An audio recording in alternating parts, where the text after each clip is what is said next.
On the show at 5 o'clock, and he brilliantly explained the real problems with net neutrality. Here he is from last night's TV show. It's not inconceivable, and I would tell you that someone will sue, and it will become likely that they'll say you have to combine all that bandwidth together.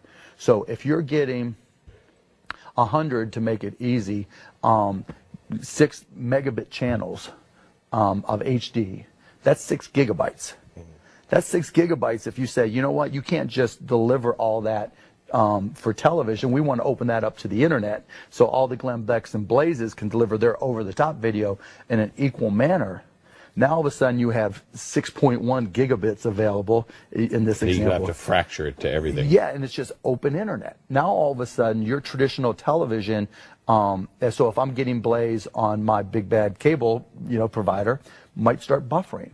And I probably need new equipment in my home that maybe the government is going to force you to buy, but it gets worse, right? So now if all video delivered could be perceived as television, right, because it's all in the same pipe, bits are bits.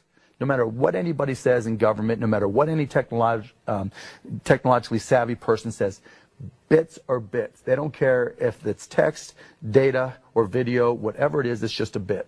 And you have your pipe that's allocated in different ways, through a lot of different mechanisms. But net neutrality at its base says all that data should be delivered together and no one should have priority. So if there's no priority for television and it's just part of the open internet and delivery, your traditional television watching the evening news, it's over. It's over, right? Either A, you're going to have to get new equipment in order to make it all be part of one pipe. I'm actually for this in concept. I hate the way it's being done, but it would force you wouldn't it force the cable companies to allow me to do everything a la carte? There's no reason I have 500 channels. I don't want to pay for 500 Yes, you channels. do. Yes, you may not want 500, but you want it in bundles. Otherwise, the money. It gets very expensive. And look at the music industry, right? So when everything is a la carte, the expense doesn't come in creating the content, right? The expense comes in marketing the content. So we could take a phone and you and I can sing Sinatra, and maybe it's just the best song ever, but in order for it to get heard, we have to compete with everybody.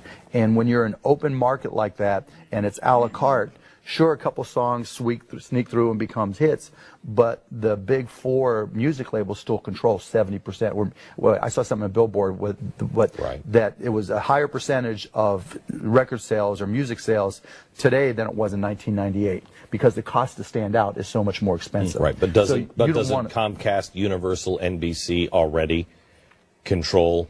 I mean, the big four already control most of the content. Well, yes and no, right? Because I would tell you that Netflix subsidizes all that content now, and without Netflix, that same content isn't being created, and there's a unique dependency on Netflix. And that you look at the turnover, I'm on a show that keeps on growing, Shark Tank, right? Because it's a great show, but they put us on NBC. On ABC, yeah. And they put us on Friday nights because they thought we were going to die, because it used to be Friday nights was a day to go. It's the point being that it's hard to know which content's going to stand out and rise to the top. But let's keep on going on the conclusion. So if everything is funneled through the open internet, and let's just say it's a la carte, right? Now all of a sudden you see a different set of rules potentially being applied. I guarantee you that the FCC, the same organization that fought for 8 years over Janet Jackson and their wardrobe malfunction, 8 years to enforce that, there's going to be somebody that comes along and says, you know what, we need decency standards applied to all the content on the internet, because now that is coming through the same pipe and it's open to everybody. We need education requirements. Remember, Bill Clinton said you had to have a certain amount of educational content. You have the fairness doctrine again. In a lot of respects, yes, applied to the internet. So this goes into the law of unexpected consequences or unintended consequences, that you don't know what's going to happen when all these things change. And, you talk about Twitter, you would think companies like Twitter and Facebook have thought through the technological aspects of it.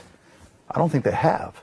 And so all of a sudden, if there is no such thing as a prioritized bit, then all that digital television going through the same pipe, all those voters who like to get Fox News or MSNBC, they're going to freak out, because you're going to have to go to their website to get it, or you're going to have a special box that identifies the channels and brings it to you. That's phenomenal. Have you heard that argument anywhere? No. Well-reasoned, well thought out, and accurate. This is the kind of debate, if you're going to have something, this is the kind of debate that we should be having in this country. Not, you don't like the cable company. Oh, you're with the cable company? Oh. Stand against the evil cable company. Oh, he's with the evil cable company. That's all we're talking about. At its core, it's just an anti-big company. That's all it is. Argument. Let's have a real conversation. They can't because they lose. They lose that because of every stuff time. like that. Yeah.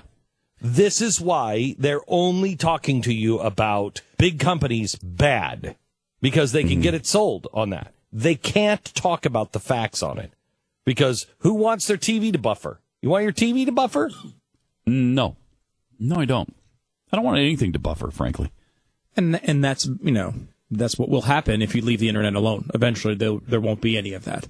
I mean, we're already it's almost there. Gotten to the point where almost everything is instant. Look at the difference between GBTV and the Blaze TV. Yeah, huge difference. Huge difference. Yeah. When we first launched, you could barely watch a show. It would have to buffer. Now, it's rare that happens in most places. And you can do it not even on, everyone keeps talking about, well, I can only get Comcast. I'm talking, I can do this with the company that gets constantly bashed for its bad data, AT&T, which is what I have for my cell phone. With that data, I can go anywhere. And I was watching NFL games in HD live. I mean, it's incredible. It's really incredible. This argument of, well, I can only get one thing and I can't change is going to be dead very soon if it's not already, because the speeds that you can get from wireless now are as good as cable internet was just a few years ago, and that's going to continue to go on. I really enjoyed talking to Mark Cuban because he would go anywhere. We talked about Islamic extremism, disagreed with him on that. Don't think he's well thought out on it, or at least he wasn't prepared for it, maybe. But he didn't want. I said, "Do you want to know anything? Any kind of topic ranges that I'm going to?" And he's like, "No, just hit me. I'm best." That's the great thing about him. There's a concept called FU money, and I talked to him about that. Did you see that? No, I didn't see I that talked part. to him. I said, "What is it like to have a day where you walk out with $3.4 billion?" That was his take from the broadcast.com sale. $3.4 billion. What was that like? And he just smiled big and he said, "Pretty sweet."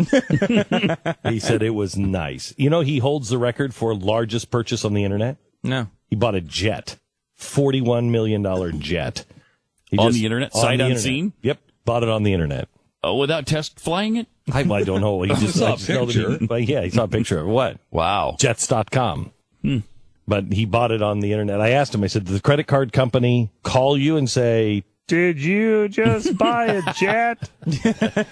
He said he has had that happen to him before. He went and he won the NBA championships. And you say he was in Miami? Yeah, they beat Miami. Yeah, and so he was in Miami, and he went to some place to everybody have dinner. And the guy said, "Oh, Mr. Cuban, you have to buy our $100,000 bottle of champagne." And everybody was sitting at the table, and they're like, "Oh, come on, Mark, do it! Come on, do it!" And so he's like, "Okay, go ahead, send me the bottle of champagne." So he has a $100,000 bottle of champagne. I don't know if this made it on the air. And he said, bought a $100,000 bottle of champagne. And he said, then the maitre d' came up and said, "Mr. Cuban, card's been declined." And he's like, "What?" "It's a black card." And he said, "They're on the phone. They want to talk to you." And they got him on the phone, and he had switched cards and hadn't activated the card. Oh, okay. And so he was on the phone, and he was like, yes, it's me. Yes, I want to buy a $100,000 bottle of champagne. Yes, I know it's stupid. Even billionaires have those problems. Yeah. That's interesting. That's nice to know. Is it true, too, that after the multi-billion-dollar deal, he flew back in a middle seat on Southwest? Yep, he talked about that. That's what he said. Yeah, that's what he Facing said. the other way. He said he thought he had $3.4 billion in his pocket, and he almost missed the plane, and he ran. He was the last one on board, and it was the middle seat on Southwest Airlines. And he was just like, "This is great." Yeah. And the last time that it will happen. And what was that, about 99? Yeah, I think it was 99. Yeah. Yeah. He said he couldn't do, if net neutrality goes through, he could not do I'm sure. what he's done. No way. Yeah. No way. This is going to shut off that pipeline. Big time. To billionaires, I believe, on the internet. And this is, of course, part of the plan, isn't it? Part of the reason. Isn't it? Yep. Yeah. Close the door behind you. Yep. And that's what they're doing. So I talked to him about a couple of other things. One, I disagree with him, so does Mike Rowe, about college. Here's what he said about college. I think kids are learning anything. You have to go to college? Yes. Have to. I would strongly suggest, even if it's a community college, and I actually like the freebie side of it because it puts pressure on the 4-year schools. Oh, jeez. But yes, because if you want he's coming back you on. have to know the language. He's coming back on. Because I said to him, that's agonizing. I can't find the thing that connects you. You say that you're a libertarian. I can't find that freedom line in him. I don't know. I think what connects him is business.